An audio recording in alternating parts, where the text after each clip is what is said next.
Bueno, continuamos con el simposio. La verdad que el doctor José Luis Neiro, por interno hablábamos con el doctor Rosero, nos hemos quedado así como medio choqueados, pero ya está José Luis para responder las interrogantes. Y ahora vamos a presentar al doctor Rosero. Agradeceré me pongan su currículum para la siguiente charla, por favor. Él nos va a hablar de osteoporosis en pacientes con cirugía bariátrica, que también es un tema controvertido, no por la cantidad de cirugías bariátricas que se hacen hoy en día. Acá lo tengo ya el currículum del doctor. Él es médico especialista en medicina interna, especialista en endocrinología, densitometría de la clínica de la Universidad Javeriana, investigador clínico en osteoporosis y autor de múltiples publicaciones indexadas. Oscar, muchísimas gracias. Y si estás preocupado por el público, te contaré que tiene que haber unas 700 personas todavía en el Zoom conectados, así que tenemos mucha gente esperando la conferencia.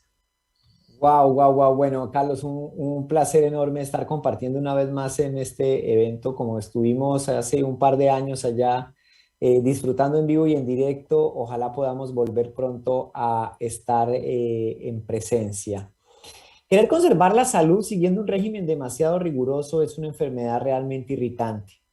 Y es que el tema de control de nutrición y control de peso, por supuesto, nunca deben pasar por métodos demasiado rigurosos. Sin embargo, hay situaciones en la vida en donde esto sobrepasa y se hace necesario procedimientos invasivos, llámese, que solucionan definitivamente el problema de la obesidad, diabetes, pero que pueden traer complicaciones a largo plazo. Y es de eso de lo que vamos a hablar la noche de hoy. Vamos a hablar un poco de la enfermedad metabólica ósea post o en el entorno de la cirugía bariátrica. Y es que la cirugía bariátrica llegó para quedarse, llegó como una posible alternativa para un grueso número de personas o pacientes que día a día batallan contra esta enfermedad, porque tenemos que decirlo claramente, la obesidad no es una condición, es una enfermedad crónica que en ciertas condiciones se convierte en una enfermedad crónica terminal. Y para las enfermedades crónicas terminales, los tratamientos deben ser acordes a su condición. El 30% de la población mundial está padeciendo obesidad cada día más. La obesidad, sabemos, se asocia a comorbilidades como diabetes, hipertensión, dislipidemia, enfermedad coronaria, apnea obstructiva del sueño, entre otros. Vemos cómo la cirugía bariátrica ha ido avanzando desde la década de los 40, cuando aparecieron las cirugías gastrointestinales, en la década de los 50, cirugías de derivación intestinal. Para 1960 se hacía el bypass de ayuno ideal, que por supuesto lograba pérdida de peso, pero con una mala absorción grave. Ya para la década de los 70 aparecen las primeras publicaciones de enfermedad ósea metabólica y ya venimos básicamente con la tendencia clara de que es una alternativa quirúrgica con bajo riesgo hecha por personas expertas, pero vemos cómo la enfermedad ósea metabólica empieza a aflorar a medida que vamos conociendo más los potenciales efectos de este tipo de procedimientos y vemos cómo puede aparecer entre la semana 8 o a los 30, incluso hasta los 30 años de aparición.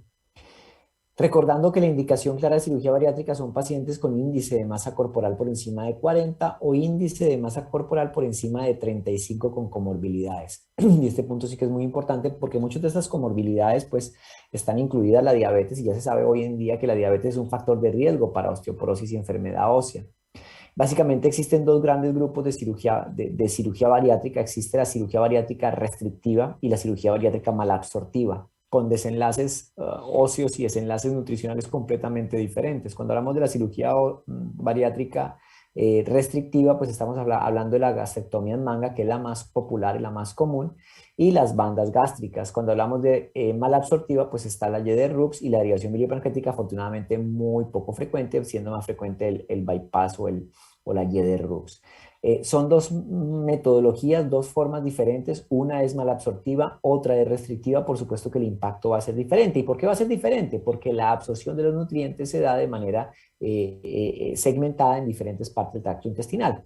Teniendo en cuenta que en el intestino proximal está la absorción de hierro y folato, luego vienen grasas, calcio, magnesio y oligoelementos, y finalmente vitaminas A, D y K. Y a partir de la porción final del ilion, la vitamina D2 y las sales biliares y, perdón, de del ilion, y en el colon, pues por supuesto agua y electrolitos. De tal forma que según el tipo de cirugía, por ejemplo, si es solamente mala absortiva, pues no vamos a tener mayor impacto, aunque sí se da, si es, restrictiva, a que si es mala absortiva, por supuesto que sí vamos a tener deficiencias. Y vemos cómo, hablando de las deficiencias, pues como vimos los puntos de asimilación, pues las características clínicas y las complicaciones van a ser derivadas de la mala absorción. Deficiencia de hierro con anemia, osteoporosis, fracturas, oxalosis o aumento del riesgo de cálculos renales, el hiperparatiroidismo secundario, deficiencia de vitamina B1, vitamina B12, entre otras.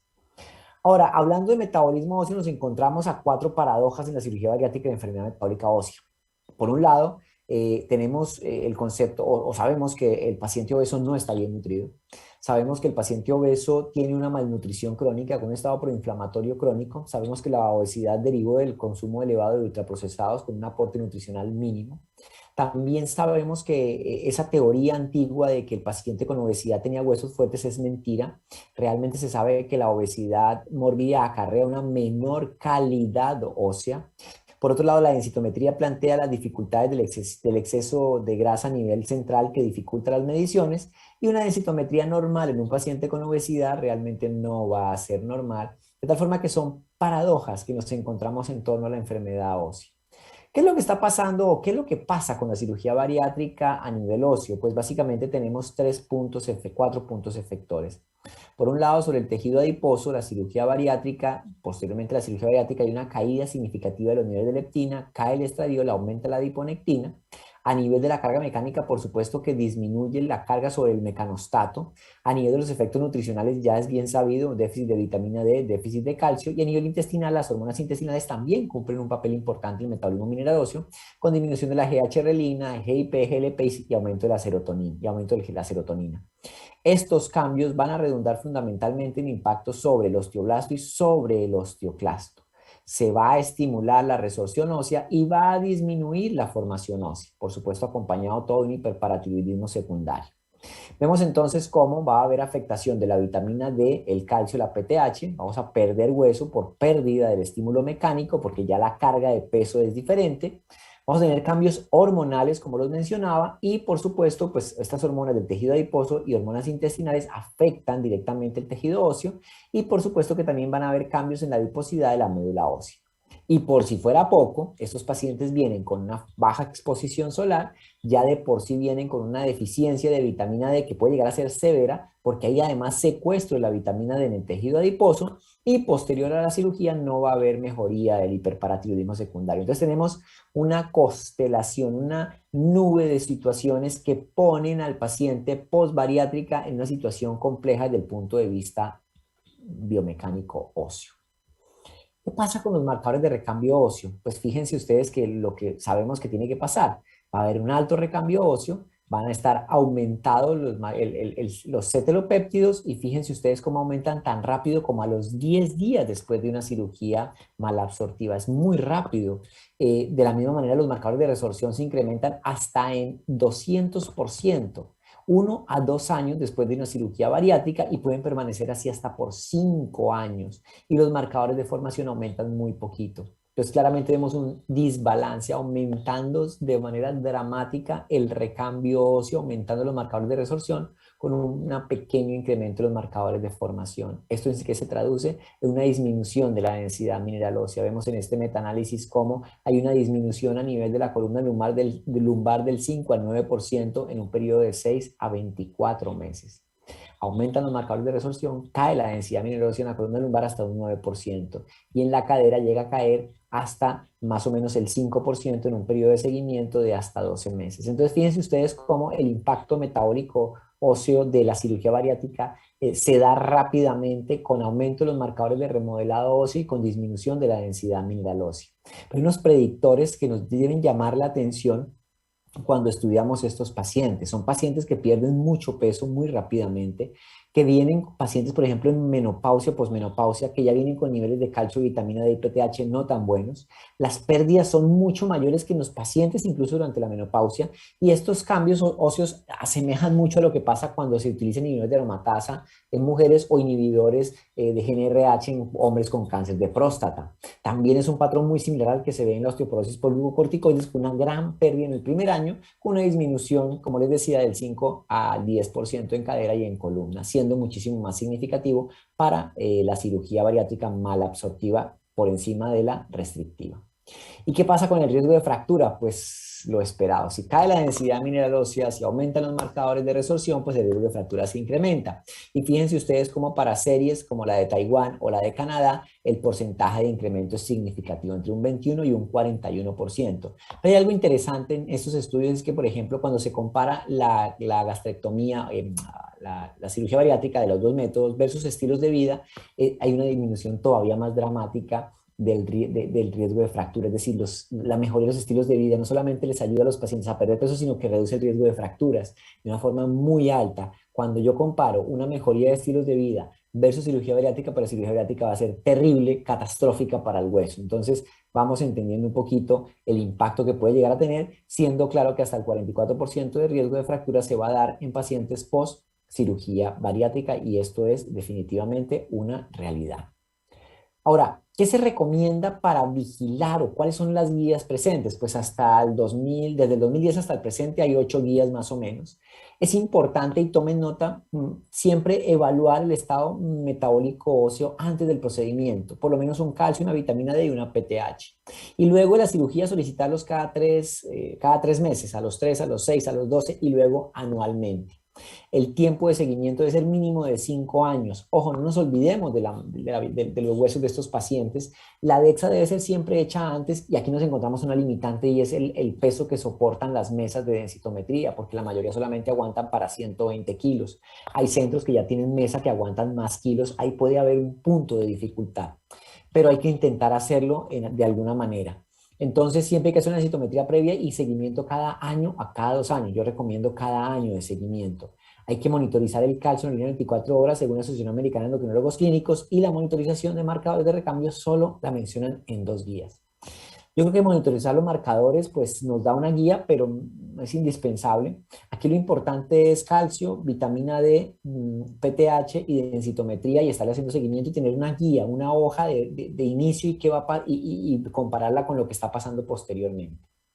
¿Cómo hacer ese manejo para mejorar, para disminuir el impacto? Por un lado, la actividad física, que es fundamental, ya hablamos de ella, ya vamos a hablar de ella, la ingesta de calcio, vitamina D y de proteínas.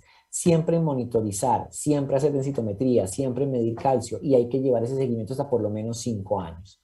¿Qué pasa con la suplementación del calcio? Se sabe que el calcio es esencial para la osteoporosis, que mejora el recambio óseo en la mayor parte de los estudios en osteoporosis, pero cuando hablamos de cirugía bariátrica los datos son un poco más contradictorios, porque a pesar de los suplementos de calcio a dosis bajas se evidencia reducción significativa, y aun cuando las dosis sean altas, aparentemente van a haber un efecto óseo. Entonces, sí hay que suplementar calcio, sin embargo, la evidencia ha sido un poco contrastante y la recomendación es dosis un poquito más altas. Cuando hablamos de vitamina D, esta sí que definitivamente es importante, porque la suplementación adecuada de vitamina D junto con calcio y junto a actividad física sí ha demostrado que disminuye la pérdida de densidad mineral ósea 2 años después de cirugía. De tal forma que tenemos una recomendación de calcio entre 1200 y 2400, y una de vitamina D, como ya les voy a explicar más adelante.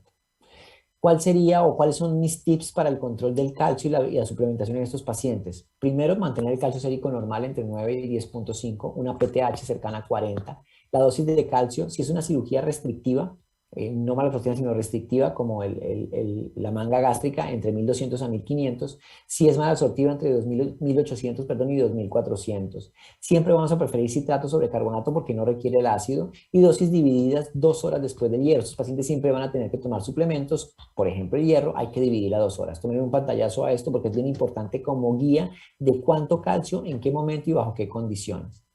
En relación a la vitamina D, ya sabemos que los pacientes con obesidad son deficitarios per se de vitamina D, que se requieren niveles por encima de 30 nanogramos por mililitro como nivel objetivo. Las guías son claras en decir que estos pacientes van a necesitar una dosis mucho más alta de lo que necesitan los pacientes habitualmente y que la mejor estrategia es suplementar antes de la cirugía para que lleguen bien.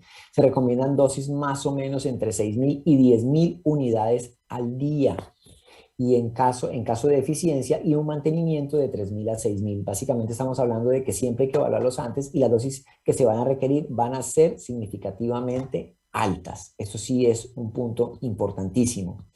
50.000 unidades de vitamina D por semana corrigen en la mayoría de mujeres y atenúan la pérdida de hueso cortical en un trabajo bien interesante en seguimiento a un año en mujeres, en un grupo de 60 mujeres con obesidad que fueron llevadas a cirugía bariátrica. Es decir, la suplementación de vitamina D es fundamental y en este caso dosis de 50.000 unidades semanales fueron significativas. Ojo que es una población de riesgo, es una población con factores de riesgo para hipovitaminosis D que es diferente de la población general. O sea que este punto sí que es muy importante. Buenas dosis de vitamina D, por lo menos 6.000 unidades al día o en 50.000 que le podemos dar a los pacientes, 50.000 por semana también puede ser una recomendación.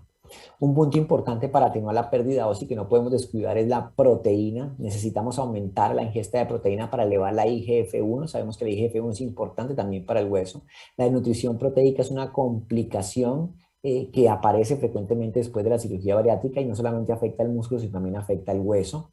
No hay estudios de intervención, pero sabemos que se necesita una adecuada suplementación. ¿Y cuánta proteína deben consumir estos pacientes? Más o menos entre 1.5 y 2 gramos por kilo de proteína de alto valor biológico al día. Tenemos entonces también que además de la vitamina D, del calcio, hay que iniciar actividad física y la mejor actividad física siempre va a ser el entrenamiento de fuerza, porque mantiene el mecanostato. Pero aquí hay un mensaje que siempre quiero dar y es que independientemente de cuál entrenamiento haga, que el paciente lo haga y en caso mínimo por lo menos caminar, porque la caminata va a estimular el mecanostato. No recomendar, desaconsejar completamente el sedentarismo, sobre todo en el posoperatorio, porque puede acarrear serias complicaciones. Hay micronutrientes adicionales, desde luego importantes, como el magnesio, aunque los estudios han sido contradictorios, el zinc, que es muy importante, y la vitamina B12, que es necesaria también para la salud ósea, pero pues para eso los endocrinos nos encargamos de la suplementación de micronutrientes. ¿Y qué pasa si el paciente nos reporta baja masa ósea? No estamos hablando de pacientes posmenopáusicas, sino pacientes jóvenes que son llevados a cirugía. La duda es si utilizamos o no utilizamos bifosfonatos. No hay ninguna indicación para prevenir la pérdida ósea con uso de bifosfonatos y si hay diagnóstico de baja masa ósea, osteoporosis, pues hay necesario suplementar con vitamina D, calcio y una posibilidad desde luego va a ser el ácido zoledrónico. ¿Y por qué el ácido zoledrónico? Pues porque ellos tienen una mala absorción y pues un bifosfonato oral no se absorbería de la forma correcta, entonces necesitamos formas parenterales. De tal forma que para concluir y no alargar mucho la noche, el impacto general es negativo definitivamente, aunque hay muchas limitaciones en los estudios. Siempre debemos recomendar la suplementación a las dosis que les mencionaba de calcio, a las dosis que les mencionaba de vitamina D. Los pacientes con obesidad y cirugía bariátrica tienen más riesgo de caídas. Siempre es importante también evaluar el FRAX en estos pacientes y pues hasta ahora no tenemos ningún estudio claro que nos identifique el tratamiento ideal en pacientes con osteoporosis y post cirugía bariátrica, aunque entenderíamos que se pueden comportar como osteoporosis por glucocorticoides o por otros factores. Hay estudios, por ejemplo, que comparan la pérdida ósea en hombres versus mujeres y se evidencia que en hombres es mucho más prevalente la pérdida de masa ósea en antebrazo que en mujeres, sin embargo son estudios pequeños y no son de grandes cortes. Básicamente esa era la historia que quería contarles, es un llamado de atención más a evaluar a estos pacientes, a hacer un adecuado seguimiento, a estarlos viendo periódicamente con densitometría, con perfil de calcio, porque el diagnóstico precoz y tratamiento adecuado pues nos va a ayudar a evitar complicaciones o malos desenlaces óseos. Muchísimas gracias a todos por su atención en esta noche de hoy. Recuérdenlo, me pueden encontrar en redes sociales como Endocrino Rosero, en Instagram, en YouTube como Endocrino Rosero y absolutamente feliz y alegre de estar esta noche con ustedes. Compartiendo con el doctor Ríos y con todos los profesores una jornada académica de tan alto nivel.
Bueno, muchísimas gracias a nuestros expositores. Tenemos muchísimas preguntas.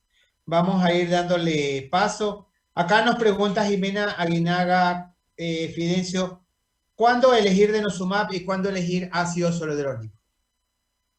Bueno, todo depende del paciente, del riesgo. El enfoque que traté de darle a la presentación es que tenemos que cambiar la forma de pensar. Tenemos que evaluar a los pacientes ahora en base a riesgo de fractura para poder decidir con qué tratar. Tiene que establecerse el perfil del paciente, las condiciones renales del paciente, condiciones gastrointestinales, la situación de riesgo y tolerancia del medicamento. También tiene mucho que ver el nivel de masa ósea inicial. Si habíamos hablado, y que creo que fue muy claro, el tipo de respuesta que da la densidad ósea, el ácido zoledrónico, después de 3 años alcanza una meseta y esa meseta se va a mantener. Un paciente con un nivel muy bajo de masa ósea, -3, por más que le des 3 años, no lo vas a llevar a niveles adecuados. Vas a tener que quedarte con lo que alcances en 3 años. Denosumab lo puedes usar hasta 10 años mientras lo sigas usando en forma continua. Sería entonces detalles que tienes que analizar en cada paciente para decidir qué usar. Gracias, Fidencio. José Luis, la verdad que tu presentación ha sido de locos, porque si no conocemos el tema se nos hace un poco difícil, como me acabas de poner ahí en el chat. Te hago una pregunta básica. Yo tengo un hombre que pasa mujer y que viene a mi consultorio y tiene 50 años. ¿Cómo lo evalúo? ¿Cómo le interpreto la densitometría y cómo lo trato? Para empezar, si tiene 50 años y de momento sigue siendo hombre, cuando llega a tu consulta porque quiere pasar a mujer, lo primero que yo haría sería... No, ya pasó. Bueno, bien, el paciente hay que hacerle una densitometría en cualquier caso, y hay que hacer una densitometría en función del número de años que el hombre tiene como mujer. Fundamentalmente porque no tenemos todavía suficientes series amplias como para considerar las diferencias en función del número de años que han recibido tratamiento hormonal. Los hombres que pasan a mujeres no dejan de tener la masa ósea que consiguieron con su testosterona a lo largo del tiempo y con los estrógenos bajos que tenían por el hecho de ser varones, y además los estrógenos adicionales que le han ido suplementando con hasta 6 miligramos al día de valerato de estradiol le pueden estar haciendo incrementos de masa ósea, de tal manera que ese es un sujeto que tiene de momento bajo riesgo de fractura. Evidentemente, con el doctor Rosero delante, no puedo por menos de reconocer que hay que hacer evaluación de su talla, de su peso, hay que hacer evaluación de la vitamina D, de los niveles de calcio, de la PTH, de los marcadores de resorción, que es lo estándar. Pero en principio, si la masa ósea es adecuada, en principio yo, con el ejercicio físico y las normas dietéticas con calcio y vitamina D adecuados y ajustados, no tendría demasiados problemas. Y si ese paciente tiene una masa ósea alterada con incremento del riesgo de fractura, ¿se lo trataría como una posmenopáusica igual que el resto de mujeres? ¿O tiene otra indicación? Claro, pero fíjate que esa mujer trans, hombre que ha virado a mujer, THM, trans hombre a mujer, está recibiendo ya estrógenos. Y los estrógenos, nos gusten o no nos gusten, son los protagonistas fundamentales del metabolismo mineral, para las mujeres y para los hombres. Recuérdese que los hombres que nacen sin aromatasa, por un déficit congénito de origen genético de aromatasa, y no tienen estrógenos, no consiguen cerrar sus metáfisis y siguen creciendo, pero con huesos osteomalácicos. De tal manera que solamente el tratamiento con estrógenos a esos hombres les consigue cerrar las metáfisis, evitar que sigan creciendo, pero dejar de hacer huesos osteomalácicos para pasar a hacer una mineralización primaria y secundaria adecuada y hacer huesos con adecuada resistencia. En este caso concreto, si esa mujer trans, que era hombre y viene a mujer, tiene una masa ósea deficitaria, ya está en tratamiento, porque los estrógenos, que los va a mantener de por vida, los estrógenos son un magnífico tratamiento junto con calcio y vitamina D para el mantenimiento de la masa ósea, el incremento de la resistencia y la disminución del riesgo de fracturas a todos los niveles.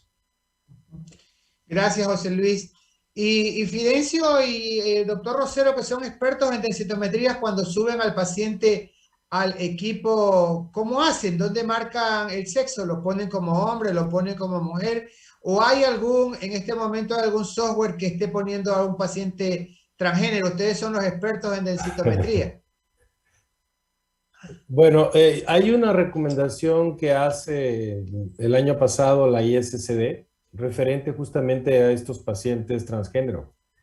Y es muy claro, se les dice que se les debe usar el sexo a la hora de hacer el estudio, que el paciente reporte.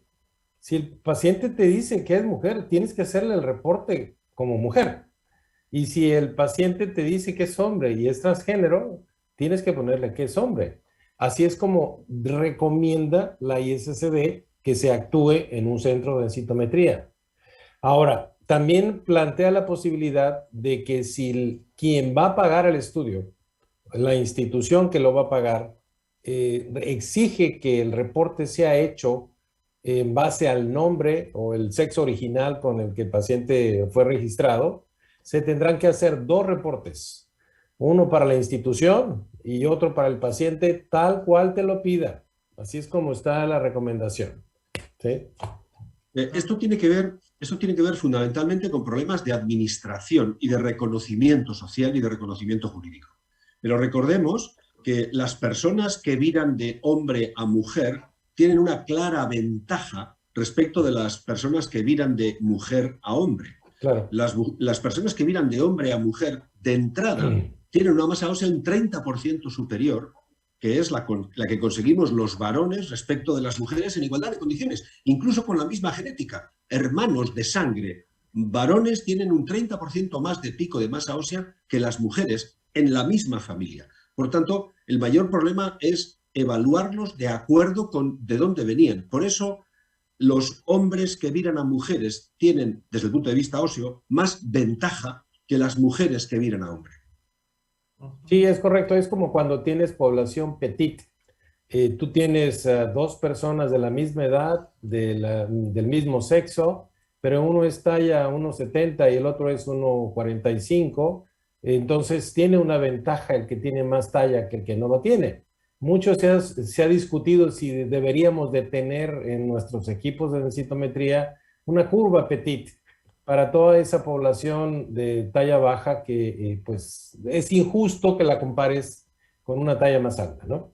Algo parecido. Y lo que dice José Luis, definitivamente el tema es que, pues, se nos deja claro, el problema aquí es la parte legal, qué va a pasar con la identidad y los problemas jurídicos que podemos involucrar en los centros de densitometría.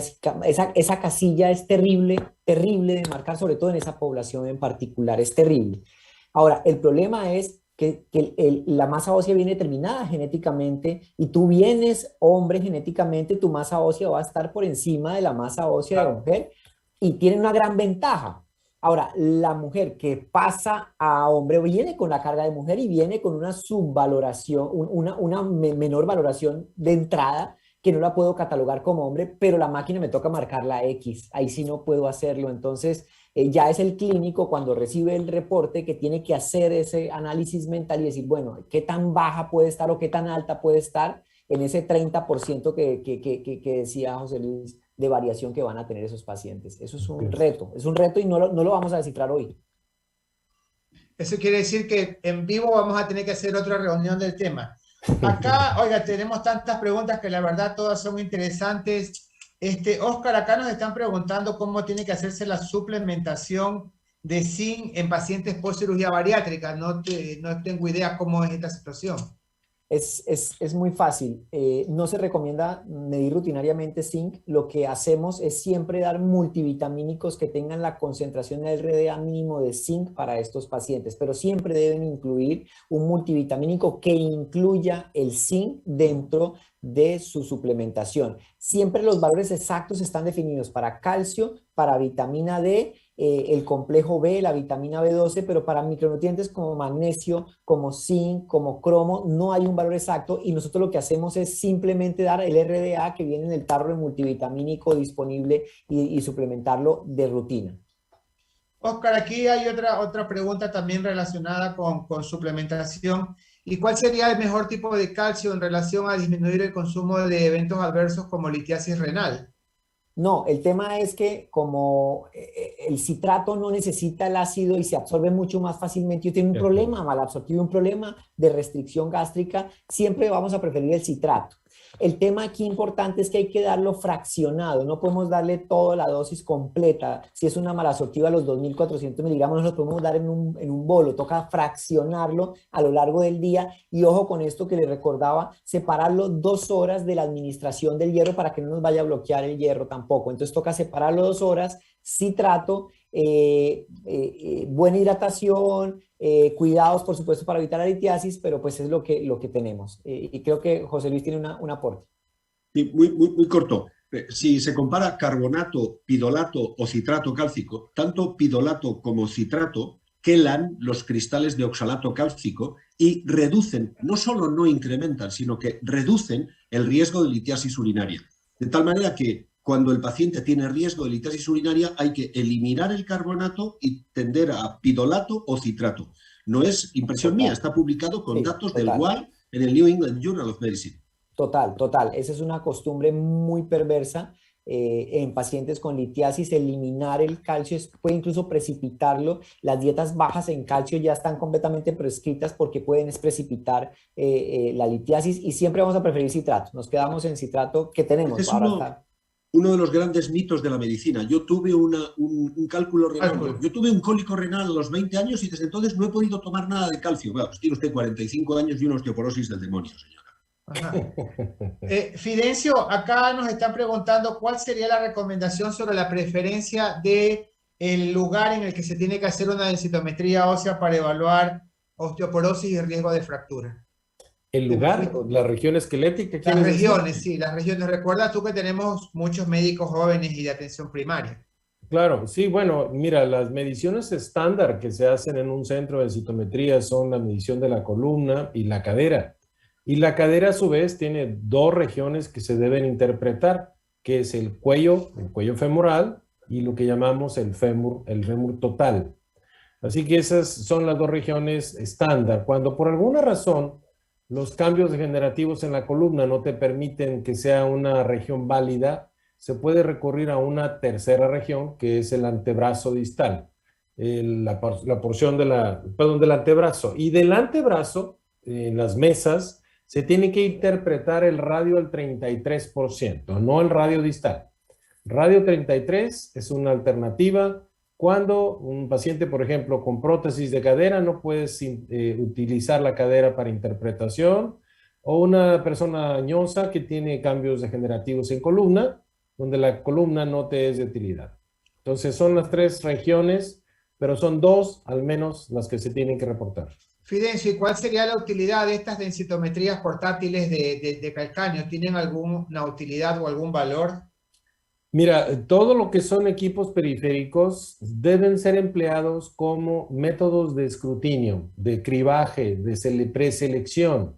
No son métodos aceptados para diagnóstico de osteoporosis. La ISC te dice, si tienes un equipo central y tienes un equipo periférico, definitivamente tendrás que usar el equipo central y usar el equipo periférico para seleccionar personas para enviar al equipo central. Donde no exista un equipo central, una medición central es mejor que ninguna, pero ten en cuenta que estamos hablando de que lo ideal es que se hagan mediciones centrales. Yo quería hacer una aclaración a lo que mencionó Oscar sobre justamente los equipos de densitometría y el peso de los pacientes. Tiene razón en el sentido de que las mesas tienen un límite. Habitualmente ya los equipos nuevos estándares aceptan 150 kilos. Sin embargo, hay un equipo en especial que fue diseñado para pacientes con gran peso, que es el iDEXA de General Electric, que te puede aguantar hasta 200 o 220 kilos. Entonces, esos equipos son los que están diseñados precisamente para gran tamaño de estatura y gran tamaño de peso. Entonces, eso es importante que se tome en cuenta porque un equipo convencional, si sobrepasas el peso de la mesa, te puede desbalancear mecánicamente la mesa y dejártela inservible. Entonces, no vale la pena el riesgo a quien haga densitometría que se anime a subir a personas por arriba del peso de la mesa. La mayoría de los equipos de los que están disponibles van hasta 120 kilos, los nuevos están llegando hasta 150 kilos, pero sí es importantísimo eso que tú dices porque se tiran, dañan el equipo, o sea, no es posible y le Ok. toca a uno aguantarse.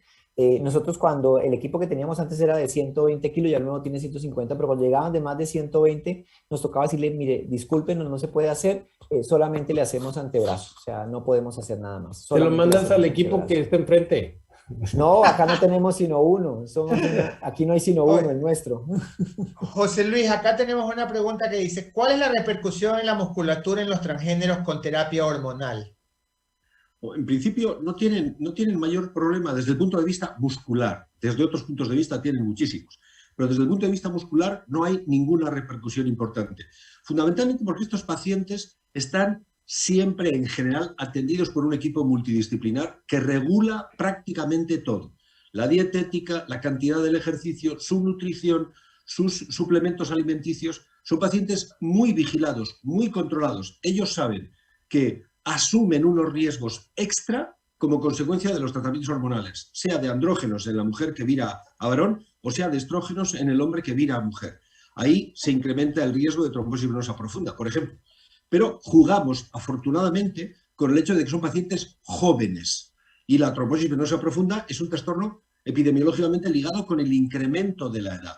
Por tanto, darle estrógenos a una persona de 30, 32, 17, 20, 25 años no representa mayor problema desde el punto de vista del secundarismo clásico de los estrógenos. Y en el caso de la testosterona tampoco tiene problemas musculares porque estas mujeres hipertrofian rápidamente frente al tratamiento con testosterona o andrógenos en general y al ejercicio físico de resistencia, hipertrofian rápidamente su masa muscular y van ganando peso en función del aumento de masa muscular. No hay repercusión en negativo en ninguno de los dos casos. Gracias, José Luis. Mira, aquí hay una pregunta también sobre terapia de reemplazo hormonal y trombosis venosa, pero no te la voy a leer porque el día sábado tienes una charla completa de terapia de reemplazo hormonal, así que los invito a que se conecten. Y Oscar, te hago una pregunta. Algo dijiste, pero tienes ese paciente de 35 años operado de cirugía bariátrica que perdió rápidamente masa muscular y te llega con una fractura de bajo impacto, con calcio y vitamina D normal. ¿Qué hacemos, Oscar? Fractura por fragilidad, Sí.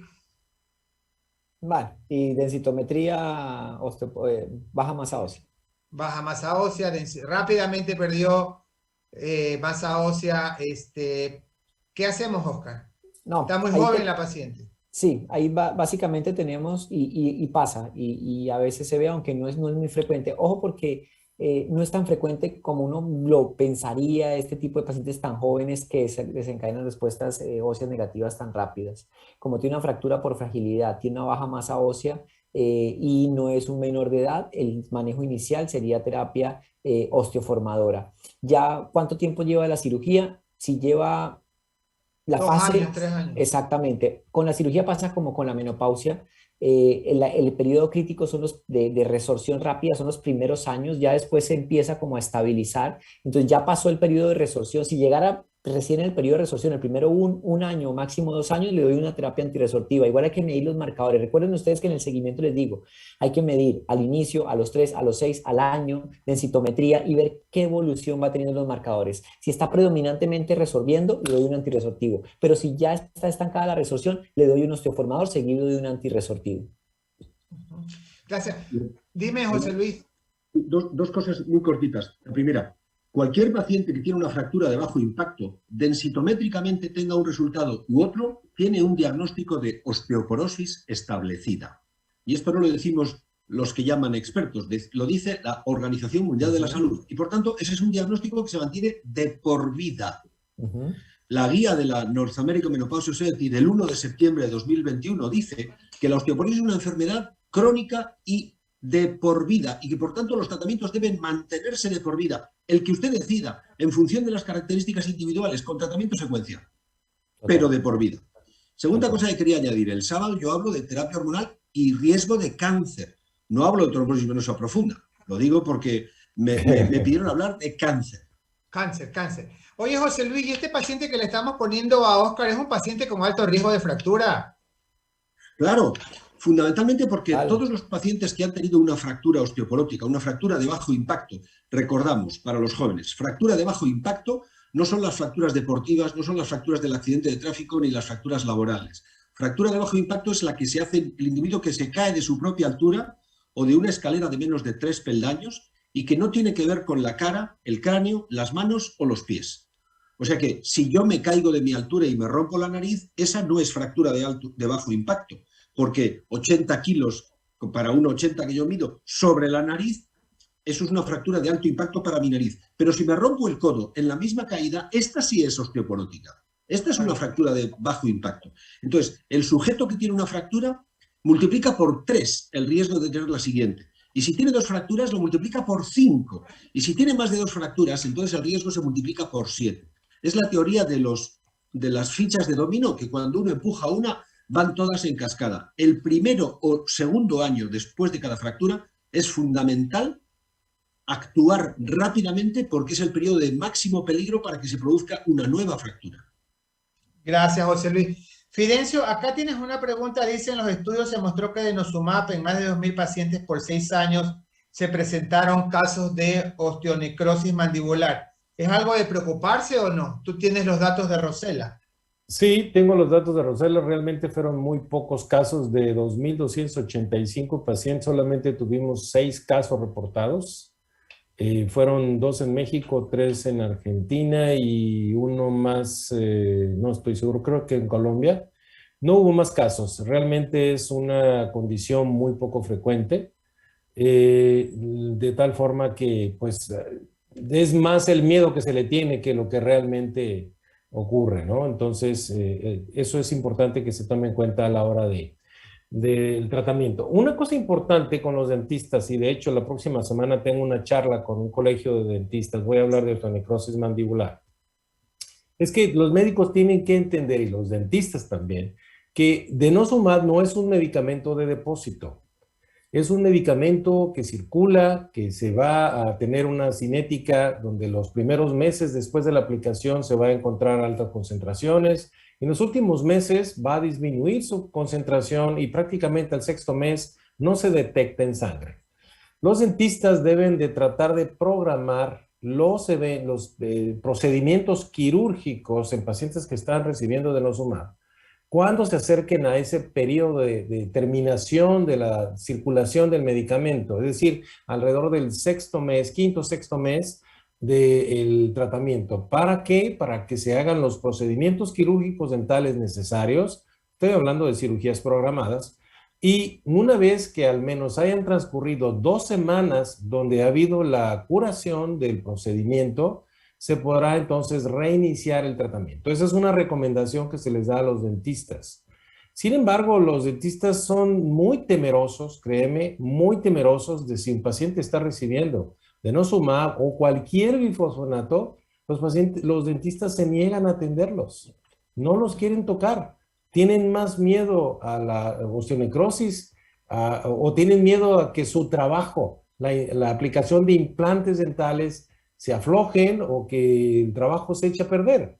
Entonces, es un desconocimiento total realmente de los cirujanos dentistas, los colegas, y pues vamos a tratar de aclarar las situaciones. Debo decirte otra cosa, los eventos de osteonecrosis se dan más frecuentemente en pacientes no con osteoporosis, sino con pacientes con cáncer, que reciben dosis mucho mayores de tanto bifosfonatos como de denosumab, dosis mayores en su cantidad y frecuencia. Entonces, es muchísimo mayor. Te diría que 1 por cada 10 pacientes con osteonecrosis son pacientes con cáncer contra 1 que tiene osteoporosis.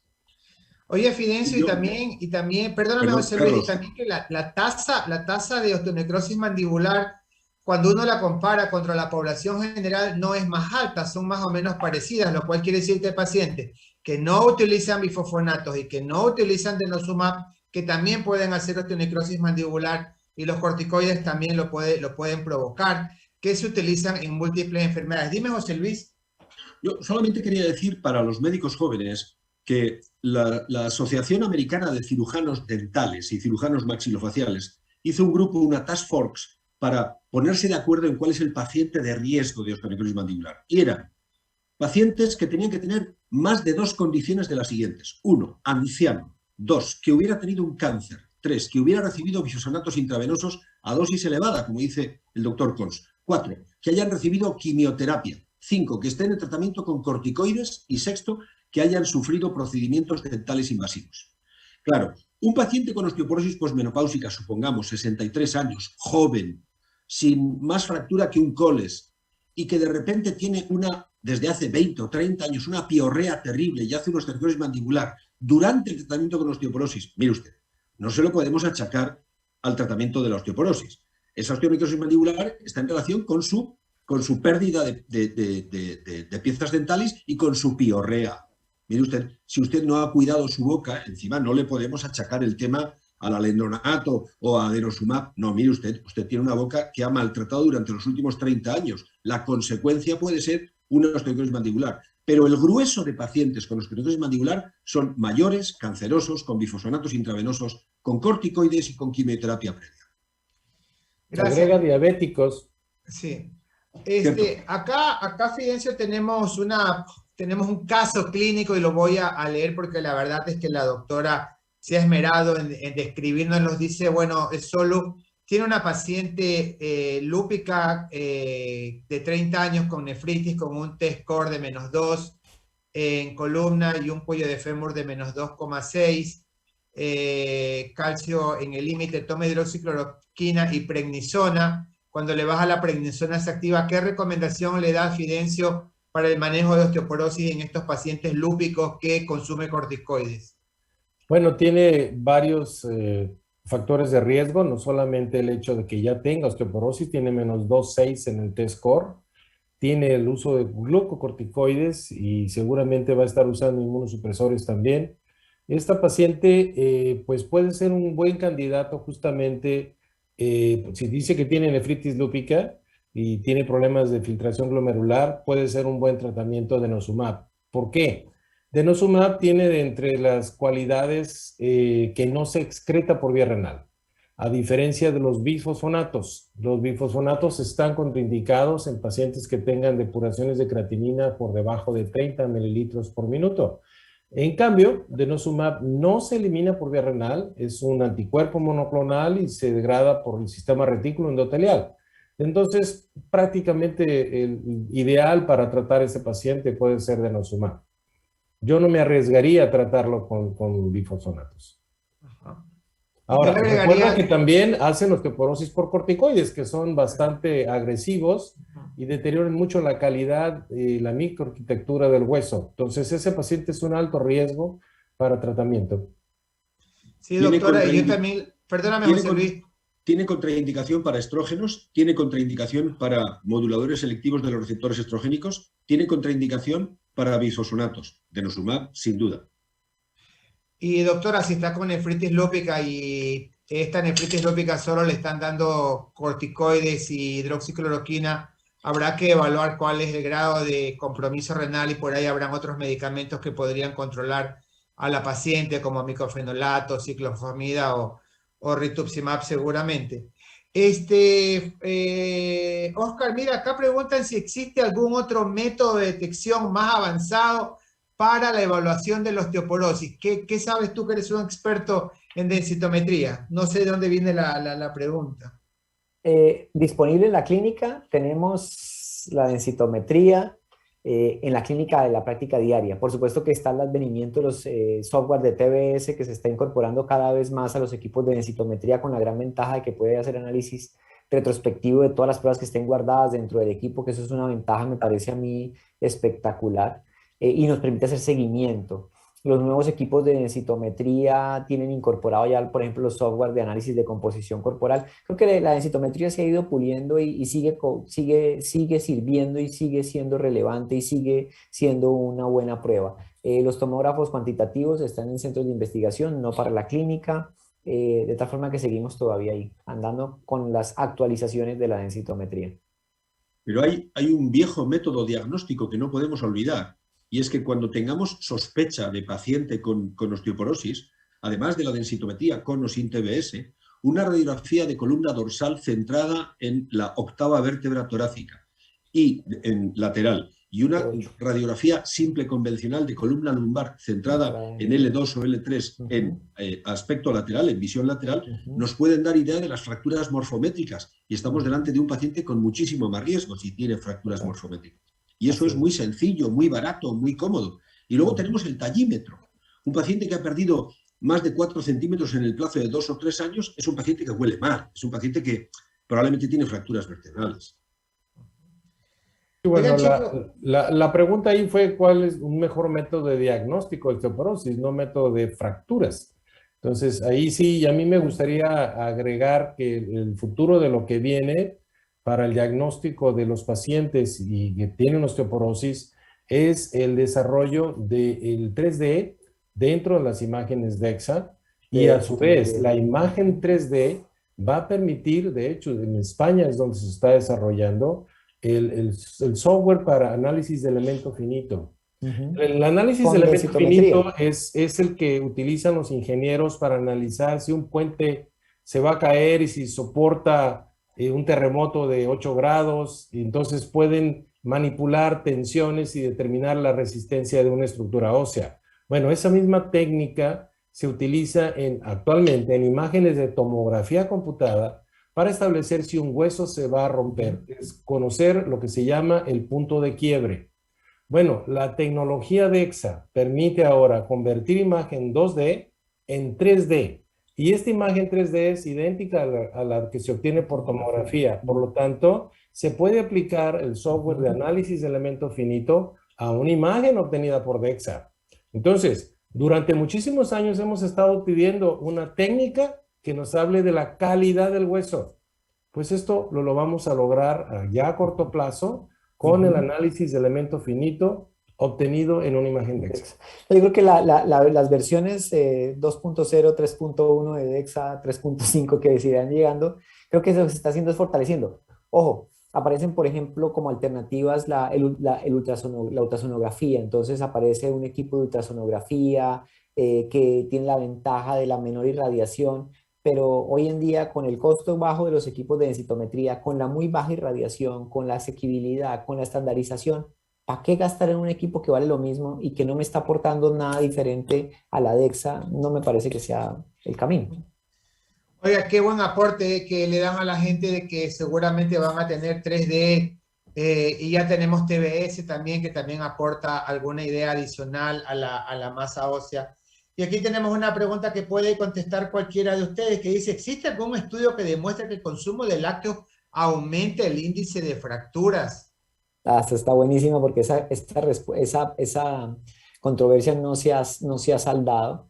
Sin embargo, la evidencia cada vez va orientando en sentido favorable en reducción del riesgo de fracturas. Hay una publicación de este mes hermosa del profesor Rizzoli y una ponencia en el Congreso de Osteoporosis Mundial también, donde nuevamente nos explica el potencial beneficio de los fermentados lácteos por encima de la simple leche desde el punto de vista de la prevención del riesgo de fracturas y mejoría de la calidad ósea. Recordemos que los fermentados lácteos tienen además probióticos, ya se sabe la relación de la microbiota intestinal también con el metabolismo mineral óseo y con el metabolismo a nivel óseo.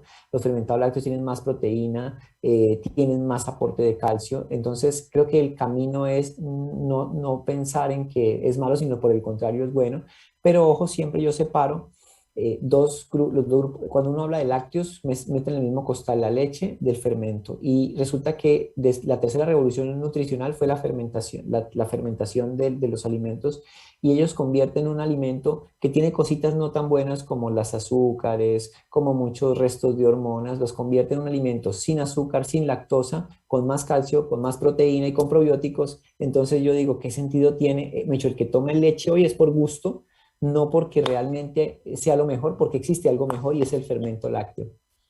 Y hay una consideración extra, y es que prácticamente el 50% de la población mundial todavía no ha evolucionado suficiente como para hacer un cambio genético que condicione la aparición de la lactasa. Total. Por lo tanto, no solamente la edad va disminuyendo la fabricación de lactasa, que es el enzima que rompe la lactosa, que es un disacárido que tiene la leche, sino que además la mitad de la población mundial es de entrada intolerante a la lactosa.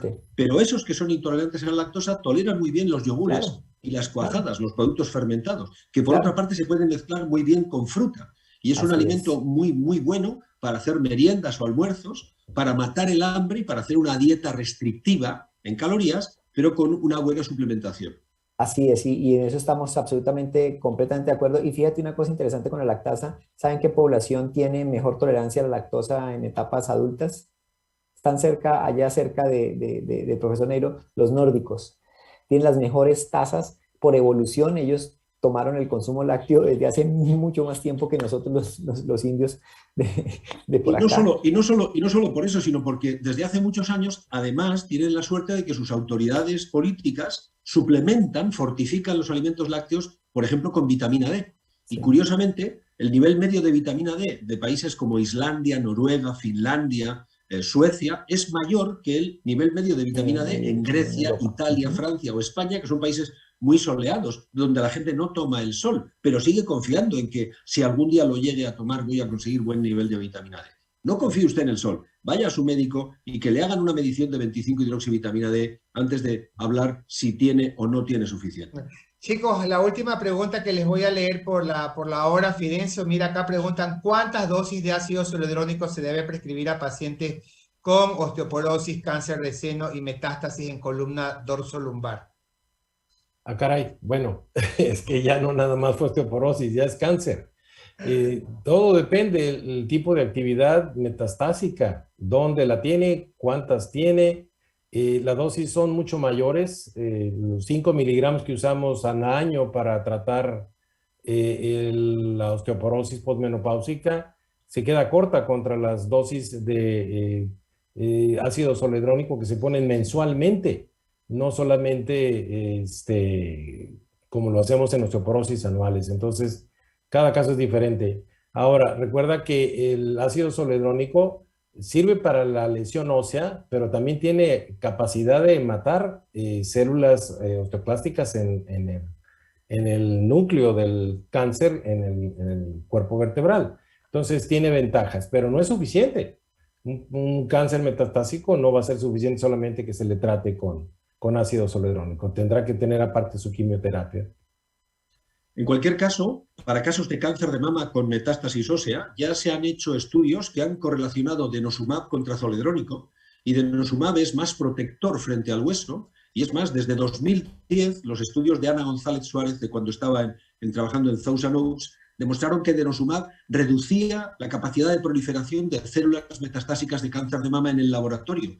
Y eso se ha demostrado también con el estudio austriaco, que demostró head to head que denosumab iba teóricamente mejor, protegía más el hueso frente a zoledrónico, sin que ninguno de los dos, que no son quimioterápicos, como dice el doctor Cons, ninguno de los dos incremente la sobrevivencia, la supervivencia de los pacientes.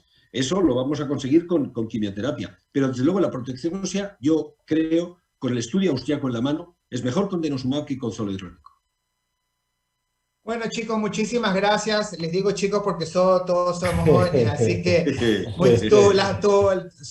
sus exposiciones han sido espectaculares. Quedan muchísimas preguntas. Creo que podríamos estar aquí hasta las 12 de la noche. Pero bueno, muchísimas gracias a todos ustedes. Ha sido un verdadero honor tenerlos aquí con nosotros y esperamos el próximo año ya poder traerlos y que nos podamos sentar a disfrutar. Gracias a todos y nos vemos próximamente. Nos vemos el sábado, José Luis. Chao. Muchas gracias. Chao, gracias. Chao.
gracias a todos por estar presentes, todavía hay mucha gente conectada.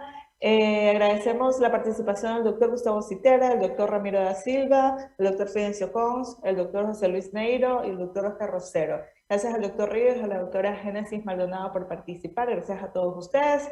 Gracias a nuestros auspiciantes. Y recuerden que pueden visitar en nuestra página web del evento oficial para ver las conferencias del día. Mañana a partir del mediodía estará publicadas las conferencias de hoy si no pudieron acceder. Ahí está el código para que lo puedan escanear. Igual cualquier cosa, nuestros contactos nos escriben y con gusto los atendemos. Nos esperamos el día de mañana a las 6:30 de la tarde. Gracias, que tengan buenas noches.